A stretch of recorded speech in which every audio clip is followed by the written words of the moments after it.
Hey Rockies, we're going to follow up last lesson, which was single towards center field or right field with a runner on second, and now deal when they hit the ball towards the left side into the left field with a runner on second. Remember that we always set up for a single to the outfield 2 bases ahead of the lead runner. So the lead runner, again, is the runner at second, and 2 bases ahead of that is the home plate. So all 9 people are going to organize for that play. So the first thing, just like the last play that we did, we have to know who the cutoff guy is. And most of the time, the cutoff will be the first baseman, because if it's center or right, the first baseman's going to do that. But in this case, it's number 5, which is the third baseman. So if you're thinking about your responsibilities as the third baseman, the unique responsibilities, I should say, one would be collecting the bunt in certain circumstances. That's your responsibility to get in there and collect the bunt. And the other one that you should really have on your head is being the cutoff guy in certain situations for a play at the plate. So the depth is exactly like the last play. You kind of go more or less midway in between third base and home, a little bit closer towards the third base side.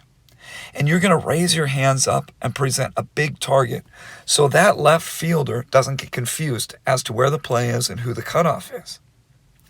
Now, that shortstop is going to slide over towards third base and cover that base. The second baseman is going to cover second base, and this time the first baseman stays at first. Just like the play towards center and right, the pitcher is going to run behind the catcher and back up the throw in case of an errant throw. Now, much of this looks the same as the other plays. The left fielder is going to throw the baseball through the head of the third baseman. He's going to present that target, and it will make a one-hop play towards home. Always one-hopped, just like before. The third baseman, the cut guy, is going to pretend like he's going to catch it. His responsibility is to hold that runner who's about rounding first and maybe thinking about trying for second base at first base. So he's going to do that deke that we talked about, a fake catch. If he sees any base running mistakes, either with the runner rounding third base or with the runner going to second, he'll cut the baseball and try and get that runner out. So that's your primary responsibility. It will never be to catch the ball and then relay it towards home. I think that just about covers it. So let's take a look at a few examples at the major league level. I have one where it's just normal and one where the ball is actually cut this time. So let's take a look. Here's another example of a... So the batter hits the ball and shortstop makes a diving play. Immediately, as we went over in the last lesson, not this one, the catcher is going to yell, "Cut four, cut four." And immediately once that ball gets back, look at the third baseman right now. He knows it's back. Look at him run. He's running towards that cutoff spot, which isn't very intuitive. Typically, I think most beginners will go to third base. Now the outfielder. Remember, this is your battle.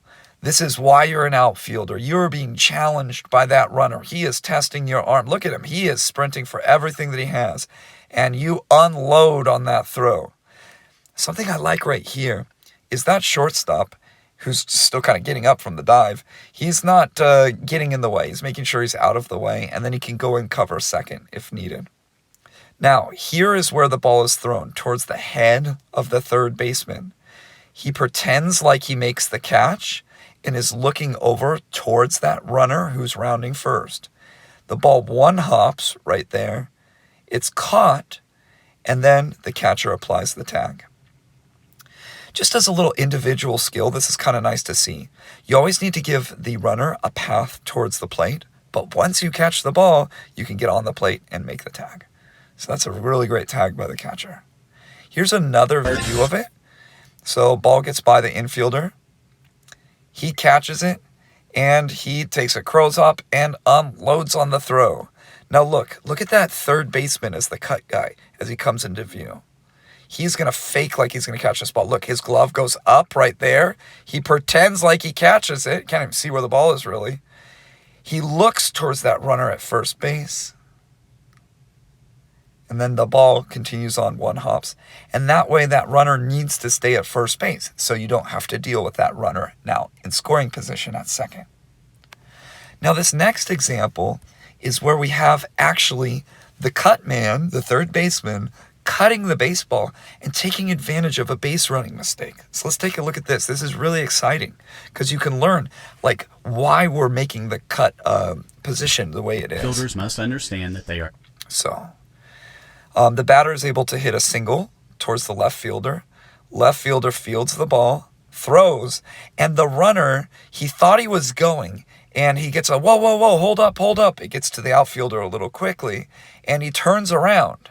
Now this is where the third baseman can then cut the baseball. Look, shortstop's covering third.